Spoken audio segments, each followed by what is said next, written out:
Porque se isso não acender um alerta vermelho na sua cabeça, eu não sei mais o que vai. Quando eu falo que o Brasil tem que se aproximar mais das nações democráticas do que da China, eu não estou falando aqui não é um argumento vazio, não é uma figura de linguagem.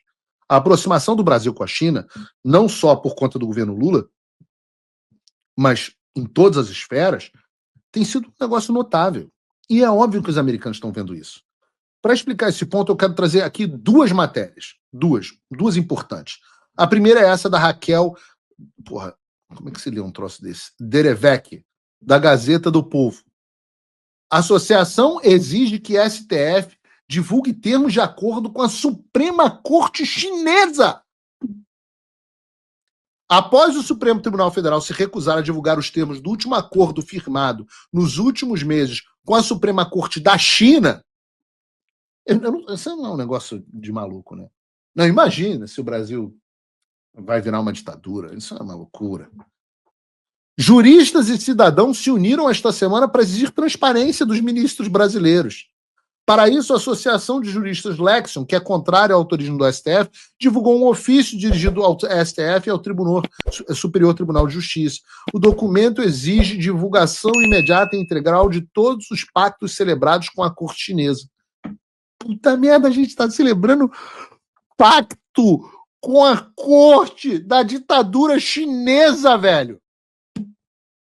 Quando é que vocês vão acordar? Aqui, para você que talvez não tenha acompanhado, ele está fazendo referência a uma parceria de cooperação de informações de uso de tecnologia, sobretudo inteligência artificial, entre o STF e a Suprema Corte da China.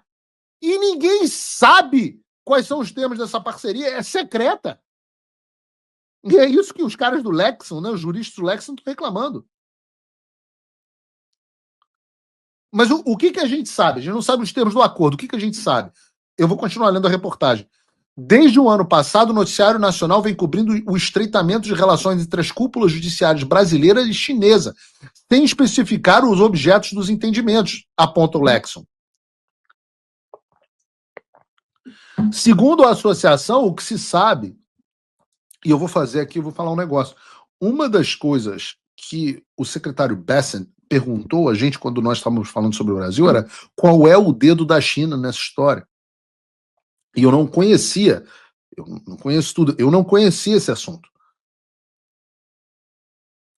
Segundo a associação, diz o texto, o que se sabe é que o ministro Herman Benjamin, do STJ, afirmou durante a assinatura do acordo em abril deste ano que o termo de cooperação é um casamento entre duas instituições muito parecidas. Olha o sincericídio.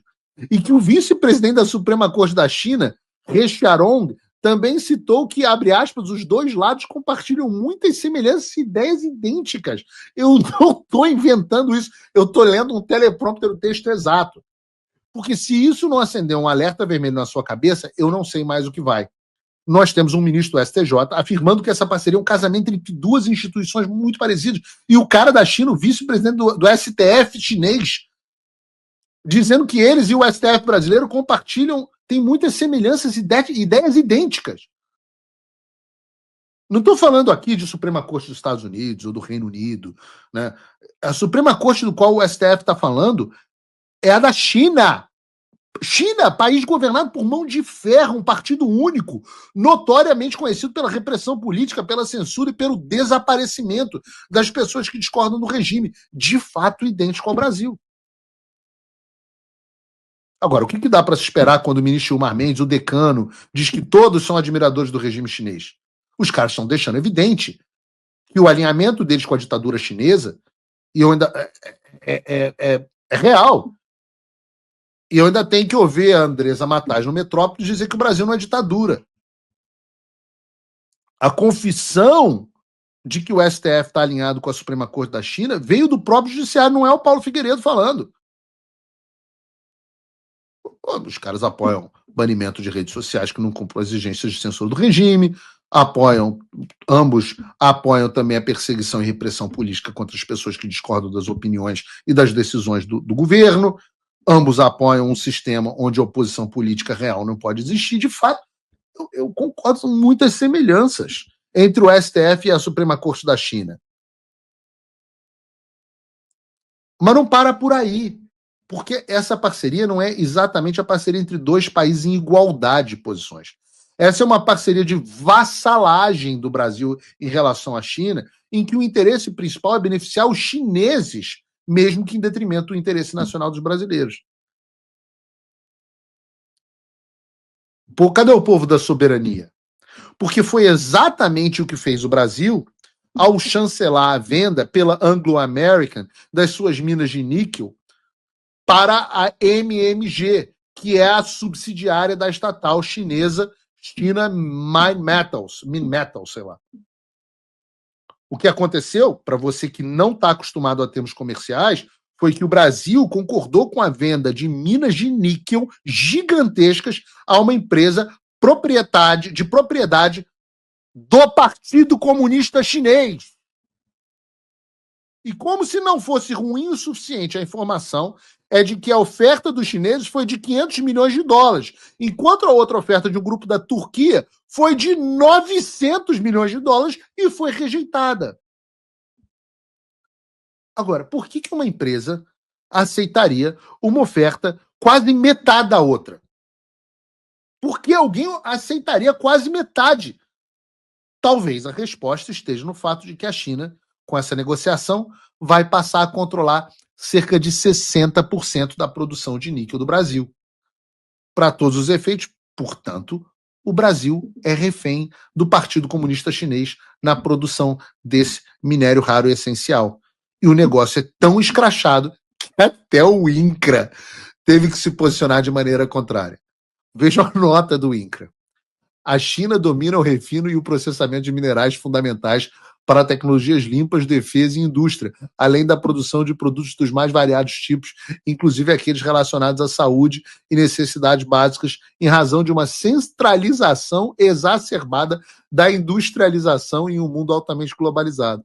A exemplo da pandemia de Covid-2019, tal concentração revela a vulnerabilidade de países ocidentais a decisões unilaterais da China, como restrições de exportação e ou priorização do mercado interno chinês. Alguém vai ser demitido do INCRA. Essa transação coloca o Brasil numa posição de absoluta vulnerabilidade. É vassalagem que os chineses esperam do Brasil. E o engraçado aí é que não tem CAD, Conselho Administrativo de Defesa Econômica, para bloquear o negócio. Não tem isso. Acabou a soberania. Cadê o negócio? O Brasil deixou de ser colônia. Vocês estão entregando tudo para os americanos. Não tem. Aí não tem interferência. Não tem traição da pátria. Problema para a soberania nacional, o negócio de liberdade do Trump. Isso é uma ameaça ao Brasil, pô. Deus me livre que as pessoas possam querer votar no cara que querem, falar o que pensam. Imagina. Não tem como. Você não tem como ver um troço desse e achar que os americanos vão ficar de braços cruzados. O Brasil está comprando, está escolhendo o lado que o governo brasileiro, que as pessoas que estão no poder estão escolhendo, é o lado da China em detrimento ao lado dos Estados Unidos. É o lado da repressão em vez do lado da liberdade.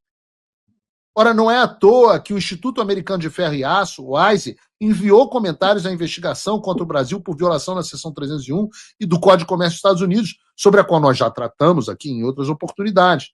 E segundo o ISE, essa transação apresentava riscos de concentração do controle de acesso ao níquel pela China. Eu vou ler aqui as palavras deles, né? A China obteria influência direta sobre uma parte substancial das reservas de níquel do Brasil, além de sua posição dominante na produção da Indonésia, exacerbando as vulnerabilidades existentes na cadeia de suprimento para esse mineral crítico.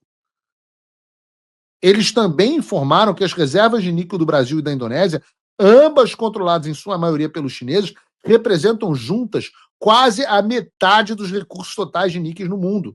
Esse é o grau de controle que o Brasil está disposto a dar à China.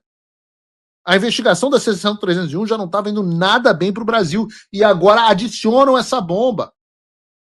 E aí eu repito o que eu venho dizendo. Você, produtor, empresário que está com medo da retaliação, pegue um voo a Brasília. Estes problemas passaram a ser problemas seus. Não dá para você se omitir, como disse a jornalista ontem. Os milionários estão preocupados, os bilionários estão preocupados em ganhar dinheiro. Alô? É o frio, é o inverno batendo na sua porta. Não adianta você bater. Eu não deixo você entrar. Nas casas. Procurem, essa é uma das propagandas clássicas do Brasil. Em preto e branco ainda.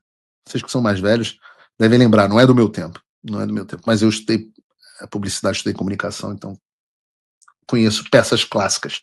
E agora é a crise econômica.